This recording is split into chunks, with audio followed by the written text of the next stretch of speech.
Hello, everyone. Glad you can join us tonight. Um, as always, a little bit of housekeeping before we get started. Nightbot will be up and running in a few minutes, so for our mods, be aware of that. And for everyone that's joining us new in chat tonight, always respect the families, the mods, and each other, and enjoy your time in chat. And tonight we're going to be talking a little bit about some of the pretrial hearings, and as I was doing some research today, I came across the trial in South Carolina, and so they're going to be talking about, and they were having a hearing today on exactly what will be coming to the court systems in Indiana shortly. And so, with that being said, we'll go do the introduction right quick. As always, for any of our new listeners out there, I do an introduction, and this is Mrs. Steve, and I'm Steve. I'm a retired law enforcement officer with 20 years of service. Started my career off working in jail, went on the road and went into investigation. During those 20 years, I had all different types of training from SWAT to becoming a state certified crime scene technician, and which helped my investigative career. And I've worked all different types of cases from thefts, burglaries to homicides. And after I retired, I found the true crime world and decided to become as good an ambassador for law enforcement as I could, and started this channel. And we've do that. Plus, we've got our missing persons with the Cyclops system, and I go out and help families with cold cases. All right, so let's get into it tonight. Of course, Richard Allen has been the one charged with the homicides of Libby and Abby. And as we proceed, and of course, as always, he's innocent until proven guilty, but he's in the court systems now, and he's facing a lot of things. And we had some shows last month discussing one of the key pieces of evidence that came out about this case that we didn't realize was even part of the crime scene until the probable cause affidavit came out. And it mentioned that unspent round that had been cycled through a firearm which belonged to Richard Allen. And of course, we heard from his defense attorneys about junk science. And so there was a lot of discussion about that, and a lot to be made of it, and what will be made of it as it goes into the certain evidence hearings. And if the exact same hearings that are happening currently in South Carolina with the Murdaugh murders, they will have in Indiana when it comes to Richard Allen about some of the evidence and the experts that will testify and decide if those tool marks of that unspent round that was cycled through that pistol would be able to be identified and be something that would link him to the being in the location of where the homicides occurred. And as I was researching and I was watching the trial in South Carolina, their expert that was talking about this, we'll get to in a few minutes, was absolutely brilliant in a lot of areas, and we'll tell you what the judge finally is going to allow. But it was something that I suggest any of you that haven't seen it, go to the Alex Murdaugh murder trial in South Carolina, and watch today, especially when the firearm expert takes the stand and begins testifying, first being qualified as an expert by the state, and how that will occur when it's before the whenever he's called up to the jury. And then, of course, you'll see, and we got to see the defense try to attack his knowledge base, and if he was an expert, and could he be able to bring this science and be able to state his opinion in front of a jury. And there was a great question asked today that I'm sure the defense will not make that mistake in front of a jury. It's bad enough they made it in front of a judge, but I'm pretty sure they're not going to make that same mistake in front of a jury. And I'll tell you about it when we get to it in just a minute. But the two mark comparisons, Of course, you have two sides of everything. You have the prosecution, and you have these experts from around the world that are certified and qualified and have taken all the advanced training imaginable and participated in studies and everything to be able to become that expert so that they can testify in certain areas and give their opinion to a jury. And that's the difference between an expert and just any regular witness as they testify. Someone just off the street can't go into a courtroom and state what their opinion is. But if you're qualified as an expert, you can state what your opinion, and the jury gets to weigh that opinion. They don't have to take it for absolute fact. They can do whatever they want to with it, give it whatever weight they want. But that's something, the difference between just a witness and an expert witness. And from some of my previous videos where I took a gun similar to the one that Richard Allen owns and similar to the one that they said was cycled at the homicide scene of Libby and Abbey, and cycled two brand new unspent rounds through two different guns. And as you can see, gun A has a different tool mark on the side of it versus what gun B has. And that's, like I said, it's a very elementary type of explanation of what some of these patterns are. And if you watch the evidence hearing today, you'll see the expert, and he's well qualified in his field. He uses all the right words that are allowed by the court to establish that he is an expert, and does it in a way that everyone can understand, and that's important. You can never go in and start stating and saying things that the average person can't understand. You'll lose them. And experts are generally very good at making sure everyone can understand exactly what they mean, regardless of their level of education. And as what occurred today in South Carolina. And of course, Richard Allen has a 6-hour P226, and one of the parts that they discussed, and I found it interesting when they were discussing that in South Carolina today. It's a totally separate homicide, has a different chain of events that led to the homicides in South Carolina versus what happened in Delphi. But the common denominator of what they were talking about today is the cycling of unspent rounds through a gun and what characteristics that you could tell. And which I wasn't expecting that from the South Carolina, because most of those rounds were spent and fired. And like I said, it was a surprise to me when I heard them talking about the unspent rounds that had cycled through that firearm. And as soon as I heard that, I said, okay, this is exactly what's going to be presented to in Indiana along these lines, not by the same expert. Indiana has their own professionals, own experts that they'll bring into the trial from their trained experts in that state. But this was for South Carolina, and they're from the SLED unit, which is the crime lab for South Carolina.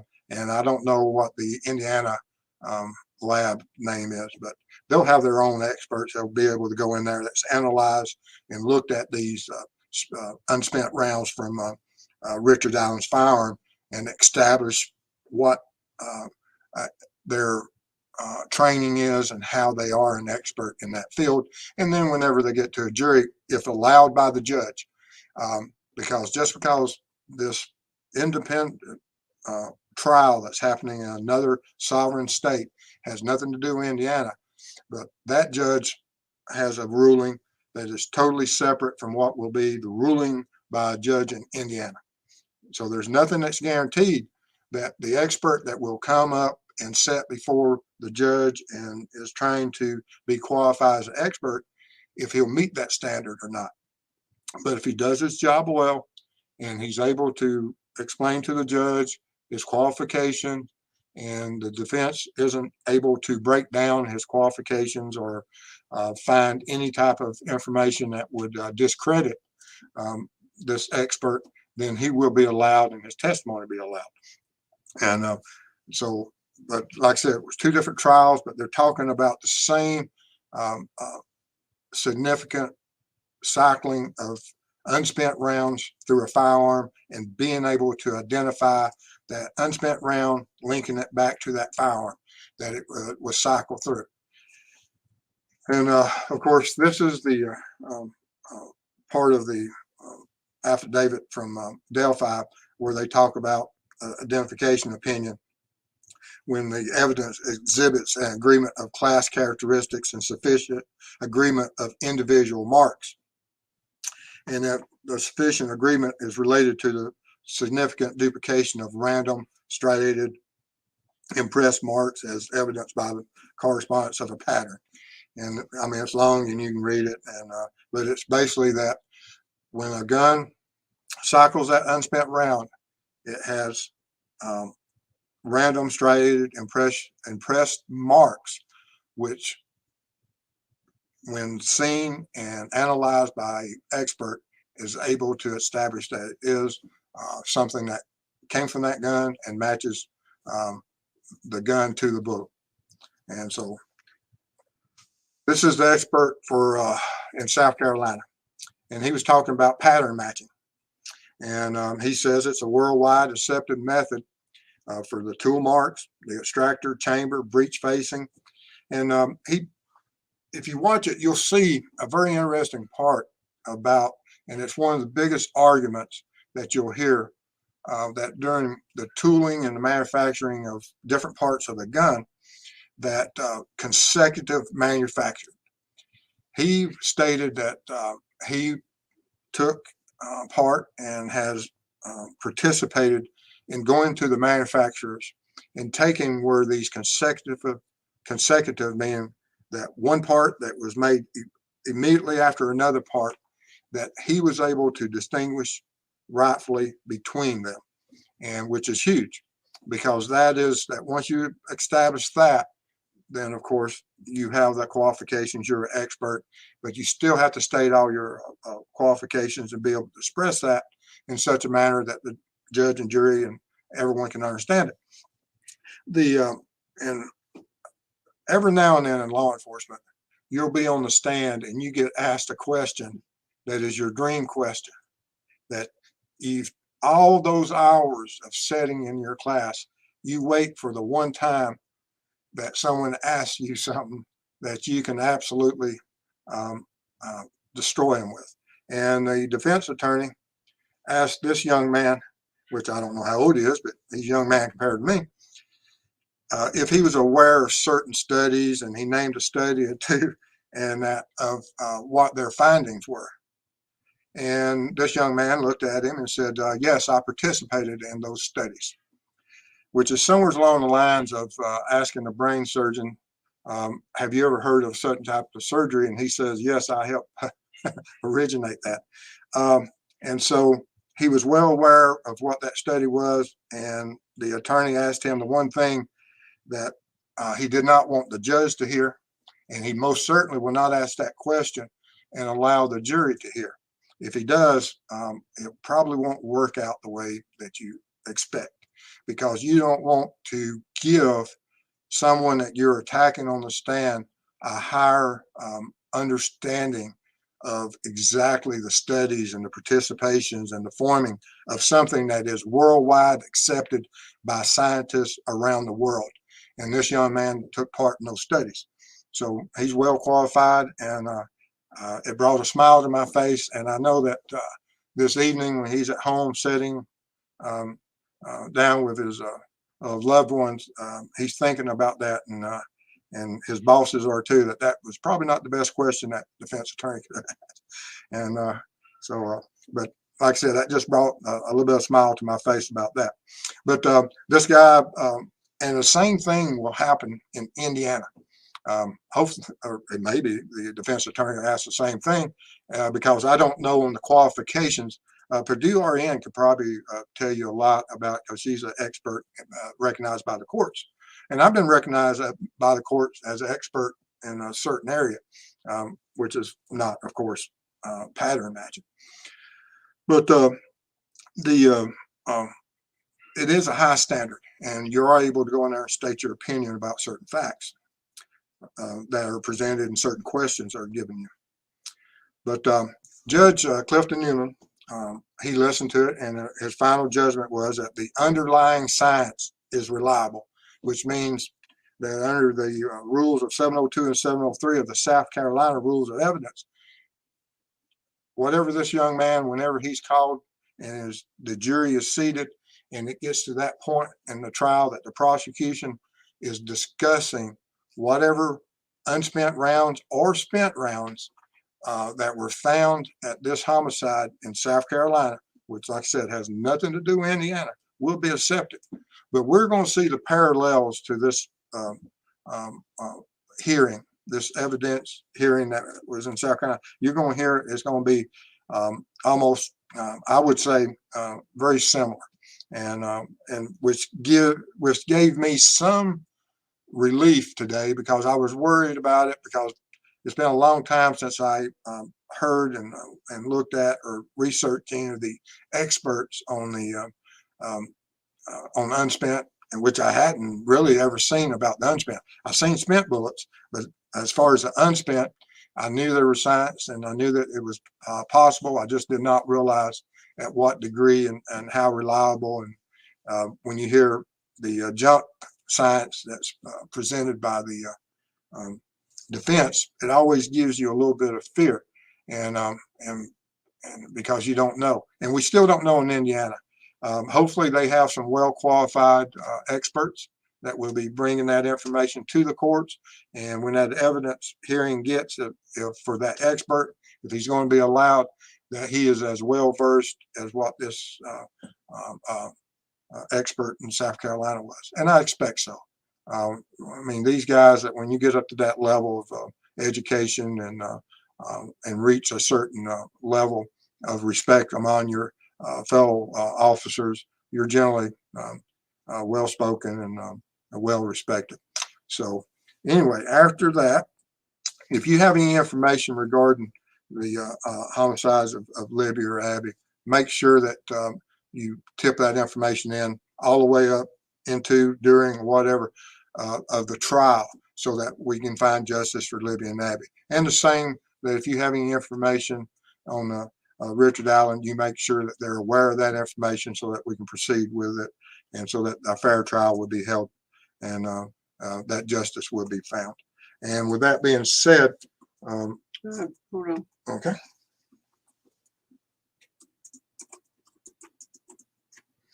All right. Okay, I think I got him. All right, I think I'm caught up. Okay. All right, so we've had a couple of things about Murdaugh. Can you tell them who he is or what he did? Or? Alex Murdaugh is out of South Carolina. He's accused of the homicide of his wife and one of his son. And they're about to go to trial. It's a huge trial. It's been going for quite a while. As far as the, it is probably one of the most twisted cases that when you go into it, of hitmen, allegations, it probably of all the stories you could read, you'll not, and what will come out in this trial is absolutely unbelievable, of things that staging that occurred, not only for the homicide, but also of other things that were staged. I don't want to be a spoiler, because you need to read it and see what's coming. It is absolutely amazing, some of the steps that this individual took to, that if he is the one that's guilty of this crime, that he took to cover up. And it's absolutely amazing. All right. YT Grandma, $10 super sticker. Thank you. I appreciate your support. Thank you so much. That is awesome. Appreciate it. All right. You ready? I am. All right. And also, Mrs. Steve has surgery tomorrow. So Thursday night, you're going to have to bear with me. I don't know if I'll be solo or not, but uh, it's possible. I'll be here. I'll just be behind the scenes. She may be on pain medication. Me? Yes. No. Couple of Tylenol. Yeah. All right. So here we go. All right. So let's get it to here. Let's go.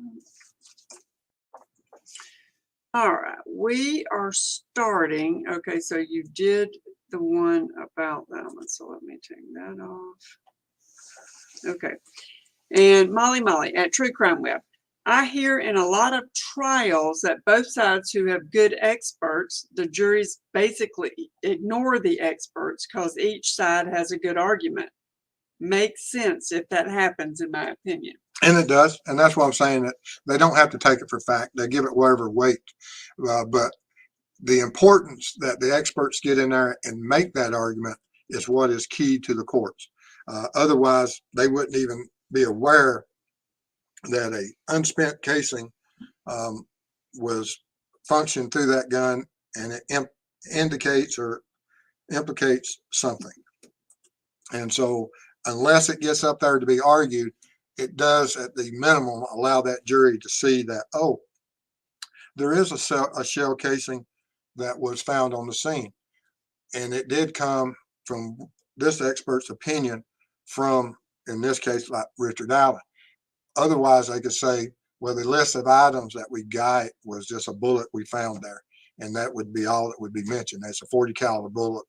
And how many people in the world own a 40 caliber bullet? Versus that the argument would be held by both sides arguing about Richard Allen's firearm. Is it or is it not? And you have one that says it is. So you're right. It's a 50-50 toss-up. All right.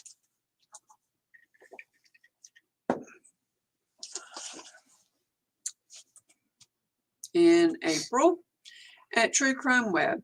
Question, Steve, have you read the latest open black box study regarding ballistics? It's a great read. No, I haven't. I will look that up. Thank you. You'll write that down. I got it. Okay. All right. And Single Mama 4, is underlying evidence always accepted in a court of law? He says the underlying science is reliable. And so not always. But this judge, Clifton Newman, said that this underlying science is reliable. And he could have said one thing, other way is that he doesn't believe that underlying science is reliable, but that's not the case in this one. But yes, I haven't ever seen that occur, but it's possible.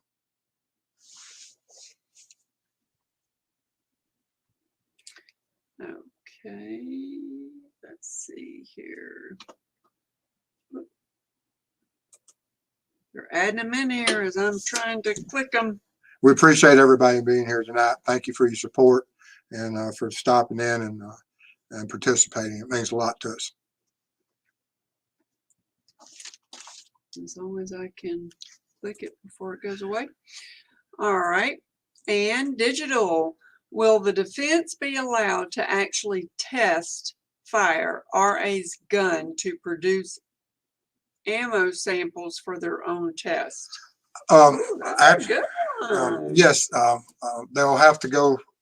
Now, in Georgia, you have access if you go through the proper request. They'll have access to do a lot of things to the firearm under mutual supervision. They'll be able to analyze it and see what happens, so that everybody gets to see how it's being handled, and that it's not taken and something occurs that is not proper. At least that's the way it happens here. Up there, I have no idea how they'll do it. Interesting. And Scott Brown, how solid do you think the bullet they found is? I think it's, especially after today, I give it, it's even higher. I'll always worry about experts and things and some of this stuff, but I have a better understanding even of it today, more so than I had in the past, because I'd never heard the definitions and explanations today, or seeing someone that participated in the studies of consecutive manufactured items, which is huge, because that's always been the biggest argument. And I felt better that he has participated in that, and he is able to say that he was able to successfully distinguish between one part that was made in this 1 minute and the very next part that was made in the next minute. He's able to distinguish between the two by the tool markings, which is huge. And I have to ask this one. Mhm. This is Dave. Will she have a club in hand? Yeah, No, not really. Yeah, sure. Y'all be able to tell she hit me with it, I'm sure. Oh, yeah. All right. And Dove Magic. Would it make better evidence if they found the missing rounds from his ammo box? If they find it's from the same lot number, and there's a lot of characteristics from every lot of ammo, that, you know, there lots of ammos or thousands and thousands that's made at the same, loaded at the same time with similar components, and they give them a lot number. And then they may go on that same machine and totally load a different caliber, different kind of ammo. And sometime in the future, they may say, okay, we're going to reload some more 40 cal. Well, that's a new lot number. And there's a different, and they'll set it up, but they'll try to set it up, but it's not always set up exactly. There could be some differences. And, but yes, if they find that ammo box, they'll be doing a lot of analysis on it.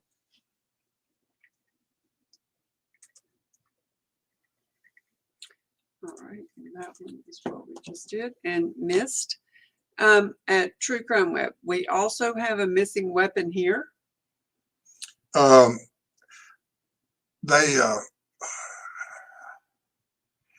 were talking about the Blackout 300 in South Carolina, and that I don't know how many weapons they have there. They could be. I didn't hear clarification if they're looking for one there or not. Of course, the one in Delphi, they have the gun and they have the ammo. But in South Carolina, I know that he said that he was able to go to where they fired the weapons, find the casings, and be able to match the casings one to another, which is interesting. And I don't remember if it was a missing firearm or not. I missed that part. I'll look that up though. Thank you. Oh, thank you, YT Grandma. Prayers for Mrs. Steve. Thank you so much. Successful surgery and total healing. Oh yeah, she. Thank you. I get to spend some time down there waiting on her tomorrow and tomorrow night. Bless his heart. Yeah, it's fun. All right, no, she's a good patient. Over the years, she's always been a very good patient. It don't do no good not to be though, right? Oh yeah, it would. All right, let's see here. Oh, we got another one. Just sent a PayPal donation. Thanks for your hard work and dedication. Good luck with surgery. Thank you so much, Robin. We appreciate that. Thank you. Y'all are awesome. Awesome, awesome, awesome. All right, so let me go back and make sure I got all my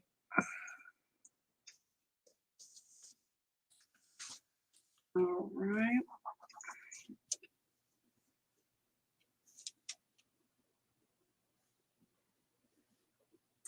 All right, and Caroline E. The engineering exists, but does the expert apply engineering and physics principles correctly in this case? Overstating scientific certainty for lay audiences is an expert stunt. Well, that's left up, you know, and of course, yeah, a lot of people, and everyone will argue about is it junk science or not. And some people believe it is absolute junk science. Then you have people that think that it's scientific based, and is at the end of the day, it's what the courts and the judge and the experts that are able to get that information in front of a jury. And like I said, I believe it is reliable science, and everyone's is entitled to think along those lines, or absolutely it's just junk science. And it's always interesting, and I welcome and always like those discussions, because it's important to have those discussions, because that guarantees that there's always the ability to look at it, argue it, and get to the right answer. You just can't, just because someone presents and says something as a fact doesn't mean it's a fact. And they have to have the background to establish that. And I actually appreciate people that doubt some of these things, for the fact that we need them. We need those doubts to ensure that we hit the quality, to make sure that those facts are true. And Barry, thank you, Barry. $5 super sticker, it means a lot to us. Appreciate it. And thank you for 3 months of membership. We appreciate that. Thank you so much. I wonder if the K9 is Barry. You see the little dog? I don't know. You see the little dog in the picture? I do. I don't know. Don't know. All right. And Robin. Okay, just sent a donation. I've already done that one. Oops, my bad. Thank you so much. And from Caroline, the more I hear of side trip stunts, the more I think Carney's. He is not talking about engineering. Just saying, I am amazing. I did a stunt at a factory. Defense may find engineers metallurgists. Mrs. Steve likes to, also she likes the debates, and that's how come we put these things up there, is for the fact that, like I said, everybody has a right to opinion. Some people think it's a stunt at a factory. Some people believe it's absolutely science. And currently, the courts believe that it is science and it's reliable, and that's where we stand. And that's it. All right, so going back through there. So that's what I'm going to do. All right, let's see here. Let's see what we can find. Oh, I like this one. Okay. All these super chats should be spent on a big box of chocolates for Mrs. Steve to facilitate her rapid recovery. No, I appreciate that thought, but that's not the case. I still, I've got a few trips I've got to take, and he sure does, man. Y'all, he has got trips lined up. I mean, it's amazing what he's going to be doing. So yes. But, I wouldn't take his money. No, but I appreciate the thought. She gets it regardless. I'm the romantic. Okay, so you said it, not me. All right, so here we go. For a romantic, let's see, which one should I start with? None of them. Nope. No. We got to do the roses. Oh, okay. All right, it's coming on Valentine's Day. So, and this is totally off topic, but he opened it up when he said he was a romantic. Got married on an anniversary. I don't even remember which one it was. They're packed away. He goes on a fishing tournament on our anniversary. So he brings me flowers when he gets home, right? Roses, red roses. Red roses that are as plastic as the day is long. And if I go on that side of the basement, I can pull them out of the box for you. They were silk and plastic. Ouch. They were high quality. Plastic. It was hot outside, and I didn't want the roses to, during the tournament, to wilt. And so I bought the artificials. Thought it was a good idea. And she still has them. Look, and Dave says Mrs. Steve needs a new vacuum cleaner, a new TV, and a new washer. Yeah. Look at there. Yeah. All right, let's get back to the case. I am. Oh, let's see here. Yeah. I learned a lot of things. Don't buy artificial roses, and don't shoot guns out the front door down the foyer. There you go. And don't, I won't say that one. At True Crime Web, do you believe a motive for Murdaugh of money or what? Yes, that was part of it, but absolutely. Money? Yes, yes, yes. Go figure. The power and the money. Yes, Oh. absolutely. Okay. That Dave says that you can go to NH. I guess that's New Hampshire. Thanks. Thank you, Dave. The dog is Hatcher. Okay. Barry's dog is Hatcher. Barry's dog is Hatcher. Okay. All right. Mm-hmm. Thanks for clearing that up. Let's see here. This is, you got this one right, Anna. Forget the box of chocolates. I have the idea Mr. Steve will buy another quart of fake blood and some luminol for experimental purposes. With that in mind, yes. I contacted Searchy today. I had ordered some chemicals January the 5th for doing some experiments on the Idaho homicides. And here we are going on 3 weeks later, and I don't have my chemicals. And so I contacted Searchy today, and some of the chemicals won't be in until February. So just as soon as they come in, I'll get it and do that. I want to do that blood stain shoe print lift in the same manner they did that was outside the surviving witness's doorway. And Idaho. The Idaho 4? Yes, Okay. On the Idaho 4 out of Moscow, Idaho, on the surviving witness. And I want to collect that footprint in the same manner they did. And I'm hoping that the synthetic blood will react with the chemicals. I don't know if it will or not. If not, I'll have to donate some blood. And I'll help you. and make sure that it will work. But that's just something that has happened. But thank you, Annette. Anna.